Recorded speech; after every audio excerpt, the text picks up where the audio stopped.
Hello friends, பிஸ்தா ice cream recipe எப்படி செய்யலான்றதை இந்த வீடியோவில் பார்க்கலாம். குயிக் அண்ட் ஈஸியாக செய்யக்கூடிய ரெசிபி தாங்க இது. இதில் பாலும் பால் பவுடரும் நம்ம மிக்ஸ் பண்ண போகிறோங்க.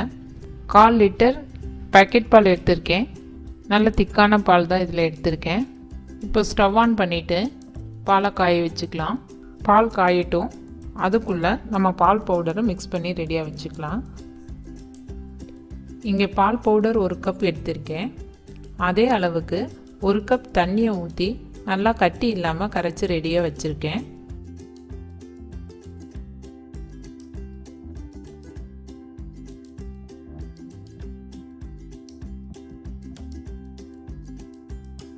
இப்போது பால் நல்லா காஞ்சிருச்சு.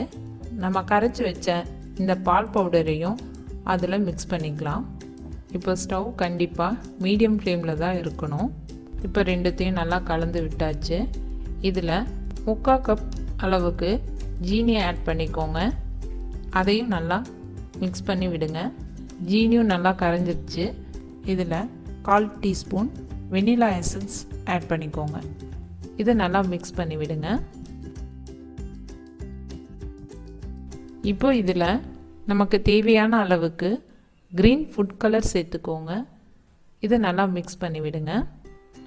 ஒரு பவுலில் 1 டேபிள் ஸ்பூன் கார்ன்ஃப்ளவர் மாவு எடுத்துக்கோங்க. அது கூடவே 1 டேபிள் ஸ்பூன் தண்ணியை ஊற்றி நல்லா கட்டி இல்லாமல் நல்லா கரைச்சிக்கோங்க. கரைச்ச இந்த கார்ன்ஃப்ளவர் மாவையும் இதில் ஆட் பண்ணிக்கோங்க. இப்போ இது எல்லாமே சிம்மில் ஒரு 5 மினிட்ஸ் அப்படியே இருக்கட்டும். அப்பப்போ கிளறி விட்டு அடி பிடிக்காமல் பார்த்துக்கோங்க. இப்போது ஸ்டவ் ஆஃப் பண்ணிவிட்டு ஆற வச்சுடுங்க. ஆறினதுமே நம்ம ஃப்ரீசரில் வைக்கக்கூடிய பாக்ஸுக்கு ட்ரான்ஸ்ஃபர் பண்ணிவிட்டு அதுக்கு மேலே ஒரு கவரை க்ளோஸ் பண்ணி நல்லா டைட்டாக க்ளோஸ் பண்ணி ஃப்ரீசரில் 3 ஹவர்ஸ் வச்சுடுங்க. 3 ஹவர்ஸ் ஆயிடுச்சு. இப்போ நம்ம ஓப்பன் பண்ணி பார்க்கலாம். பாருங்கள் எந்த அளவுக்கு அப்படியே கட்டியாக கொஞ்சம் மாறி இருக்குன்னு. இப்போ இதை மிக்சியில் ஊற்றிட்டு 2 நிமிஷம் அடித்து எடுத்துடலாம்.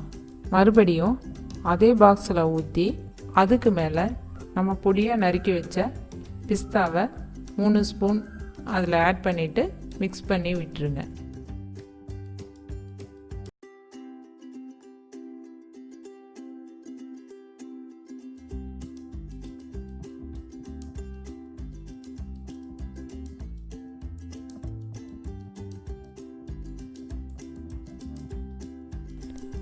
இப்போ எல்லாம் நல்லா மிக்ஸ் பண்ணியாச்சு. இதுக்கு மேலே ஒரு கவர் போட்டுட்டு அதுக்கு மேலே மூடியை போட்டு நல்லா டைட்டாக மூடி ஃப்ரீசரில் 8 ஹவர்ஸ் அப்படியே வச்சுடுங்க. இப்போ 8 ஹவர்ஸ் ஆயிடுச்சு. நம்ம ஓப்பன் பண்ணி செக் பண்ணி பார்த்துடலாம்.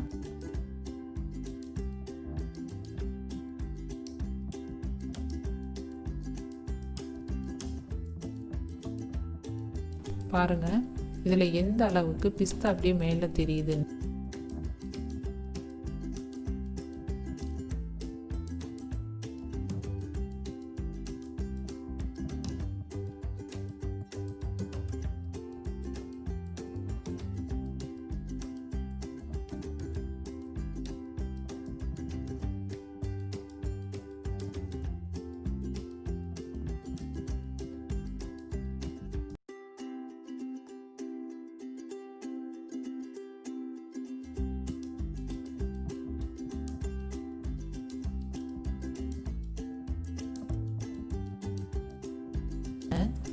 எடுக்கும்போதே இப்போ சாப்பிட்லான்னு இருக்குது பாருங்கள்.